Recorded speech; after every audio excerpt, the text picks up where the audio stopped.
Hello students and welcome to Sources classes. Today we are here to solve some of the past year questions rather of UGC Net. Okay, so in this session we will mainly be focusing of December 2017 UGC Net paper. Well, this paper is mainly the common paper which generally all of you have to face if you are appearing for this net examination.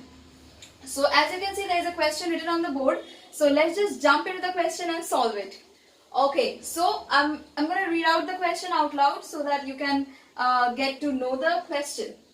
Okay, so the question says, if all the faces of the figure given below is to be painted in such a manner that none of the two adjacent faces bears the same color, and then how many different colors will be needed.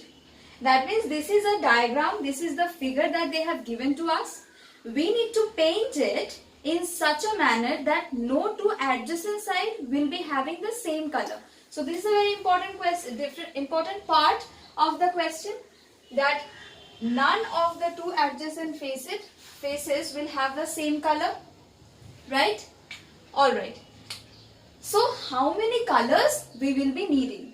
So basically, to approach this kind of questions, we need to be very much clear from our mind that what exactly they want us to know, so that you can mark the important points from here. Okay, what is exactly they want to know in that sense, and then further you can proceed. Okay, so now as you can see, this is a triangle. Of course, this is not a 2D triangle. Why? See, these clues you need to be getting from yourself. Okay, see, as a 2D triangle, if you know that it would look directly like a normal triangle with no such high definition into this. So with this thing we have to take a grip that it is not a 2D figure but a 3D. Okay, so now imagine how a 3D triangle would look like. It would have its two sides. Okay, I'm going to draw it here only. So we have one side and we have the other side as well, right? And let's say this is the base. Okay, next, what is it? So the diagram would actually look like this. This is a simplistic version of this diagram that they have given to us. This is just to understand. I'm drawing it in a more easier way to understand. So this is our triangle, okay, and this. So this is how our triangle would look like if it were a 3D diagram, isn't it? Somewhat would look like this. Okay, so now, and if I draw a dotted line from here, it will be like this. Or we can just omit this dotted line. I hope you can get the figure from this solid lines only. Okay. So we have this side, we have another side over here. So how many total sides are there? Mark it. 1. This side it will be 2. This is suppose 3. And 3 is opposite side. Over here is we have 4 and 5 is the base, right? So this 1 and 2 side, suppose 1 is having a color, we have painted 1 first, painted side 1. Now what are the two adjacent sides of 1? It is 4 and 3 and of course 5 again. So in these 3 possible sides, the same color cannot be repeated. Okay, so for this thing we have already omitted this side number 3, 4 and 5. So 3 no, 4 no, neither is 5. So what is the only side left to us? It is side 2. Then suppose blue is painted on side 1, then blue will be painted on side 2. Okay. Now, suppose another color, say black, painted on side 3, suppose. Okay, so I'm writing it over here. Black painted on side 3. So now what are the adjacent sides of side 3? It will be 1, 2 and 5 again. Then what is the left out side? It will be side 4. So we can write here black is painted on side 4. So one color, 2 color. And the only side that is left out is side number 5, that is the base. So here it will be the third color. So total how many color we are needing? We need 3 colors to paint and to satisfy this condition that they have provided us in the question. Okay. So correct answer is option number D. That is, we will be needing 3 colors to paint this particular diagram. So in this way we have to simplify the diagram first, or if you can understand from this diagram, well, this diagram can be complicated to understand and to make you understand. So that is why I have chosen this simplistic version of 3D diagram. Okay. Alright, now we are good to move to the next question.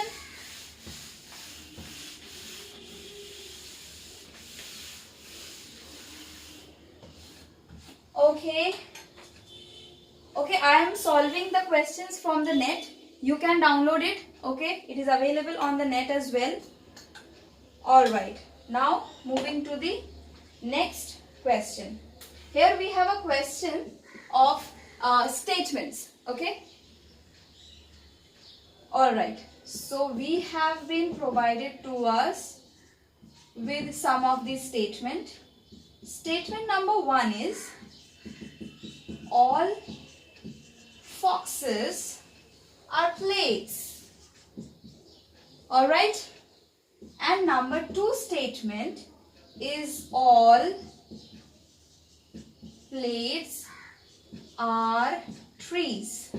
Okay, these are the 2 statements that they have given us, and they have also provided us with some of the conclusions, and from there they have given us the provided us with these options, and from the options we need to select the correct answer. I hope I have made clear the question. Okay, let me just write it.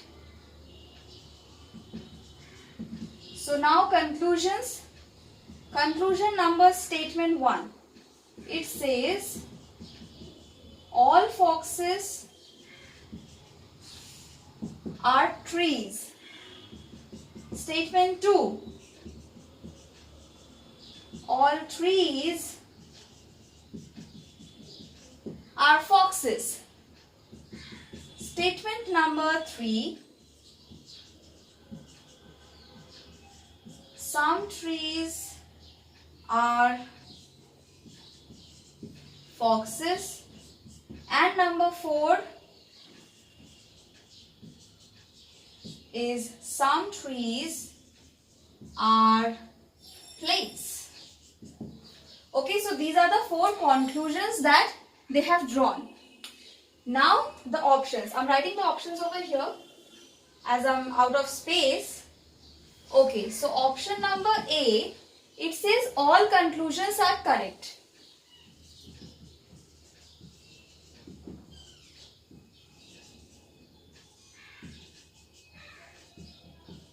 Okay.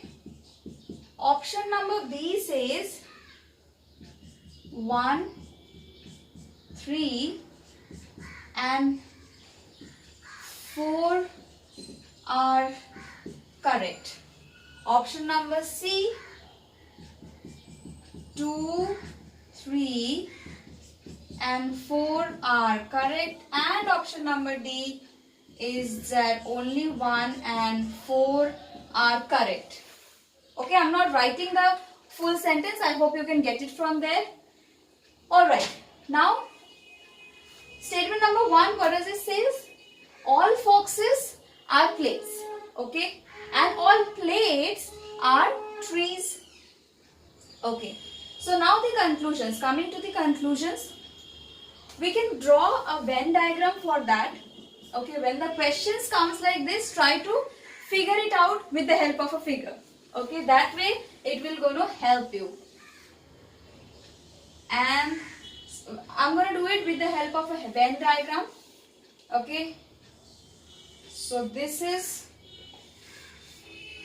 one circle. I'm very bad at drawing anyway. And this is, we have another one. And finally we have another. Why I have drawn 3 circles now? Because we have foxes, plates and trees. So in this way we need to think and proceed. So first circle, suppose they are foxes. So foxes are plates, right? That is why under the circle of plate we have foxes. Next, all plates are trees. So within the circle of trees we have the plates. Alright, so now take a look at the conclusions for now. All foxes are trees. So all foxes are trees. Of course, the tree circle is the bigger one and the foxes circle as the small one.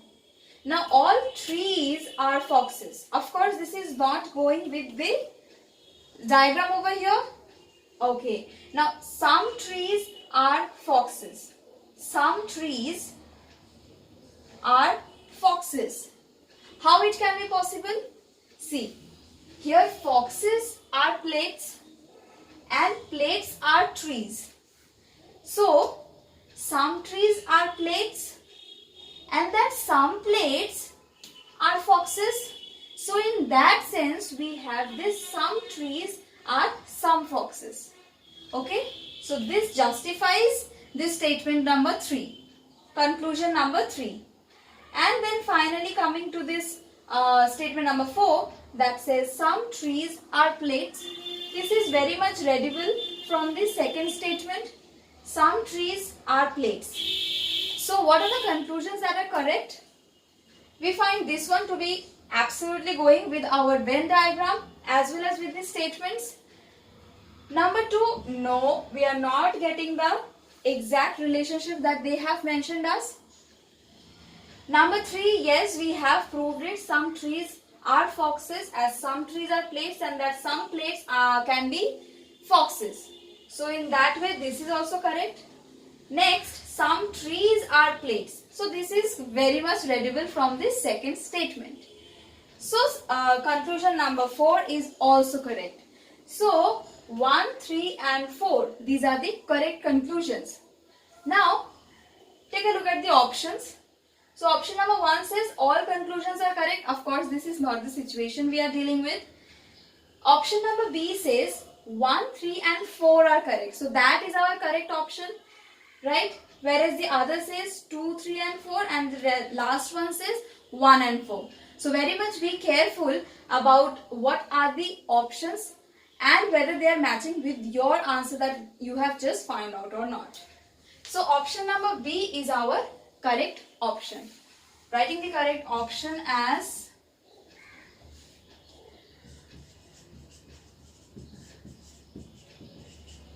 correct option is option number B, which says conclusions 1, 3 and 4 are the correct conclusions. Okay? Alright. Moving to the next question.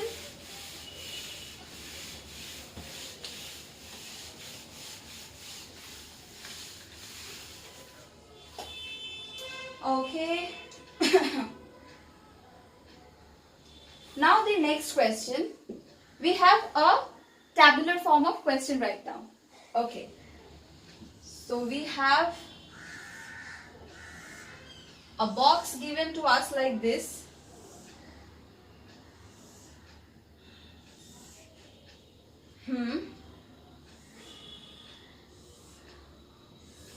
Okay. And the numbers are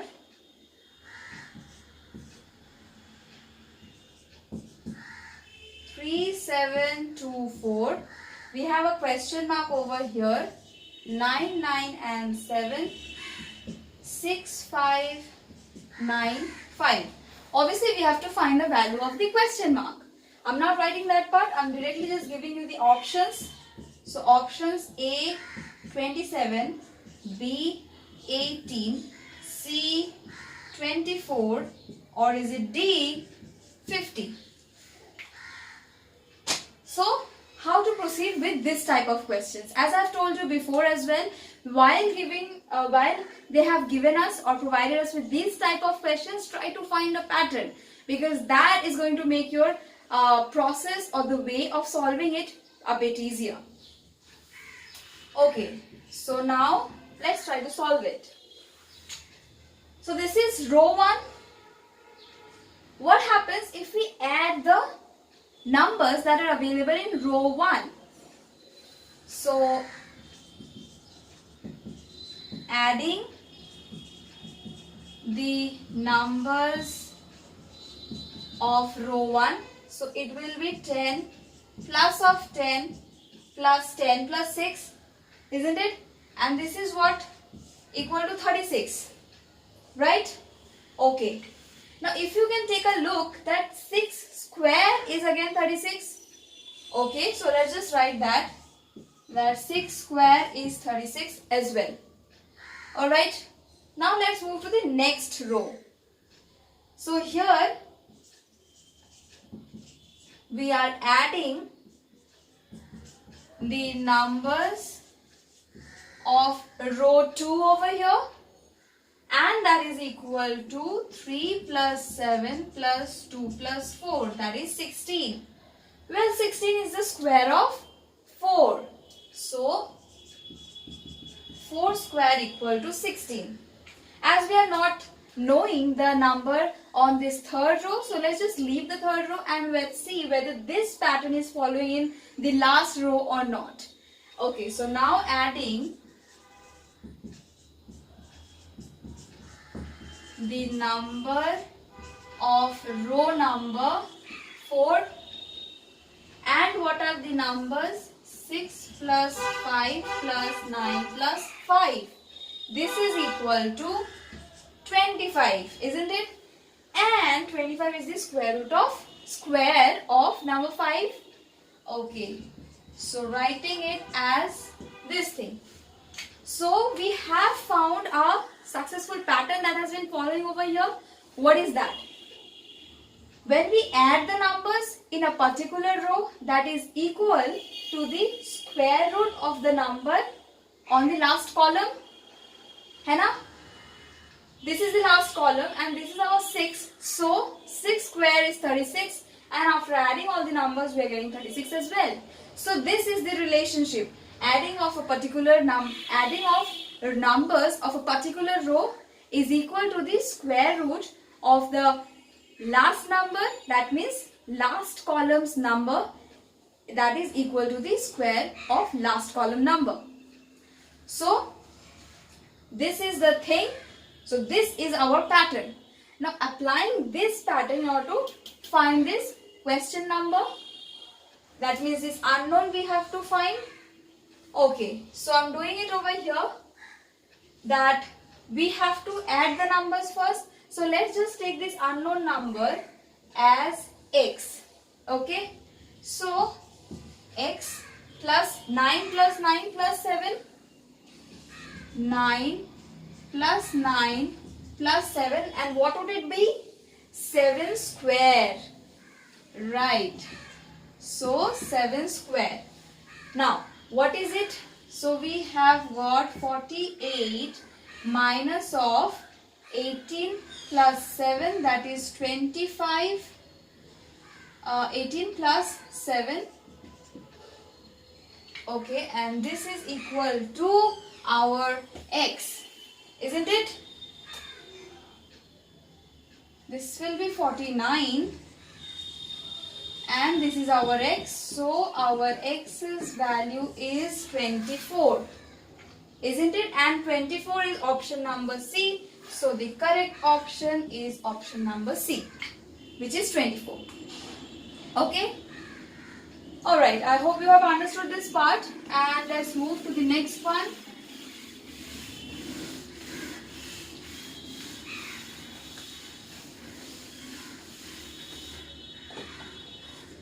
Moving to the next question, we have, alright, so the next question is, they are saying the price of rice is reduced to or reduced by 2%. And they are saying how many kilograms of rice can now be bought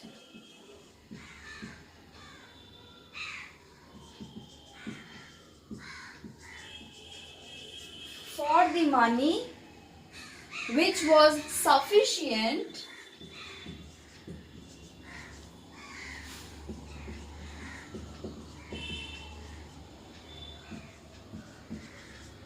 to buy 49 kg of rice earlier. Okay, and the options are 51 kg, is it 50 kg, is it 49 kg, or option number D, is it 48 kg. Okay, so the question is about the price of rice. Now it has reduced by 2%. Okay, so this is a point to be noted. Next, how many kgs of rice can now be bought for the money which was sufficient to buy 49 kgs of rice earlier? So here earlier is the situation where the price of rice has not changed, that means has not reduced. Okay, so we have to find how many kgs of rice we can buy now that such that the price that we were using earlier to buy this 49 kgs of rice. Okay, so let's proceed to the solution. And here we need to start by assuming that what is the proper price that it could be, original price. So this is where our assumptions begin. Okay, so first is, let the original price of rice is equal to rupees 100 for now. And what they have said, that the price has reduced by 2%. So what is the 2% of 100? It is simply 98. So new price of rice is equal to rupees 98. Okay, next, so this is our new price and this is our original price. Alright, and this was sufficient to buy this 49 kgs of rice earlier. So we have the new price now, but we don't know the kg, the kilograms that we will be able to buy under this new price system. So we can have an equation like this, 98. So moving on to this. Alright, so now for 98 rupees we will be able to buy X kgs of rice, and that is equal to this 100 into 49. So this was the price and this was the amount that we were able to buy. Here we have this 98 rupees, but we are unaware of the amount that we need to buy. So this formation of equation plays a very important role in solving this type of questions. Okay. Now moving on, just we need to find the value of X over here, 149, and over here we have 98. So this is equal to twice and this is 50. So X is our 50 kg. Isn't it? So this was easy to find out, but the important and the tricky portion here is to find this equation. So if you could just find the relation between this unknown and the known, then it is very easy to solve this. So we just need to practice on that portions only.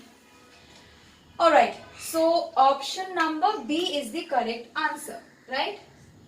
Option number B, which is 50 kg of rice we are able to buy at our new price of rice. Okay, so we are good to go to the next question. Moving on.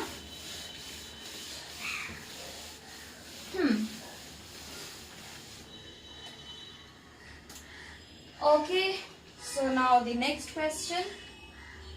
It says, question number 5, the ratio between two numbers is 3:4.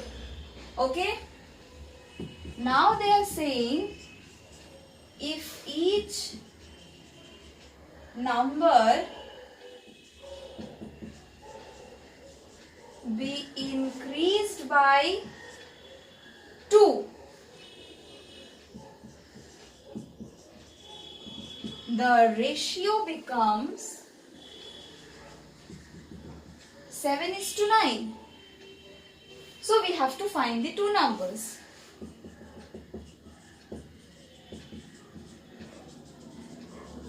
Find the two numbers, and the options are, is it 12 or 16?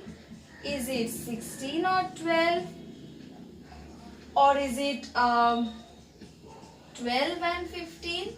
Or is it option number D, which is 13 and 14?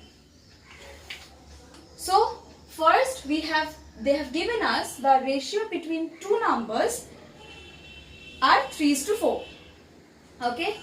Next, in each number, if each number be increased by 2 over here, then the ratio becomes 7:9. So here the important term is two number 3:4 and they are increased by 2, then the ratio becomes 7:9. So we have to find the two numbers. Okay, so moving towards the solution, I hope many of you have already guessed that we need to solve this question as well with the help of equations. So forming of equations again. Alright, let the two numbers be x1 and x2. So we have x1 and x2, and first we have x1. So this is the ratio. At first it was 3/4, isn't it? And next, when they are increased by 2, so increased by 2 would mean x1 plus 2 and x2 plus 2. This is what? It is 7:9. So this much information they have given us. And with the help of these informations, we are successful in making these two equations. Now we just need to solve it a bit, simplify it a bit, isn't it? So 9 doing crisscross or cross multiplication, we are having this thing, isn't it? So this is 9 of x1 minus 7 of x2, and it will be minus 4. Okay, alright. So let this be equation number 2, because our equation number 1 would come from here. So this is what? 4x1 equal to 3x2. Writing whole of the thing in terms of x2, we have this. So this is our equation number 1. Now what we have to do? We just need to substitute the value of equation 1 into equation 2. Okay, so writing it, I'm just writing the equation 2 over here and erasing the rest of the part.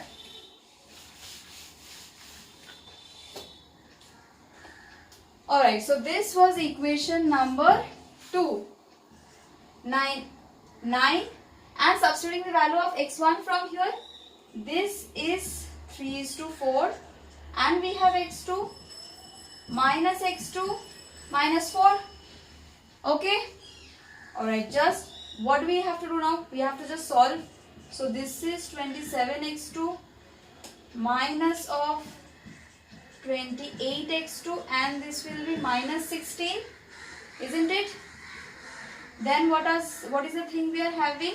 Minus of x2 is equal to minus of 16, or simply we can eliminate the minus sign, and we are having the value of x2 as 16. So once you have found the value of one of the variables, try to take a look at the options over here. So are there any term involving 16? There must be. So we have this option number A, which is 12, 16, and option number B as well, which is 16 and 12. 12, 15 and okay. So C and D are not in our set. In our set we have just A and option B. Now how to decide? See, this is the value of x2. So here they have given us in terms of x1 and x2. So x2 values having 16 is only there in option number A. So option number A is the correct answer. In this way we need to proceed, because the time limit is very less. Once you are in the hall solving all the questions, the time is gone like this. So be very careful with the timer. Okay, so we have option number A as the correct answer, although let's just check it once whether it is correct or not. So now putting the value of x2 into equation number 1, this will be 4 and x2's value is 16. So this x1 equal to 12. Yes, we have our correct answer as option number A.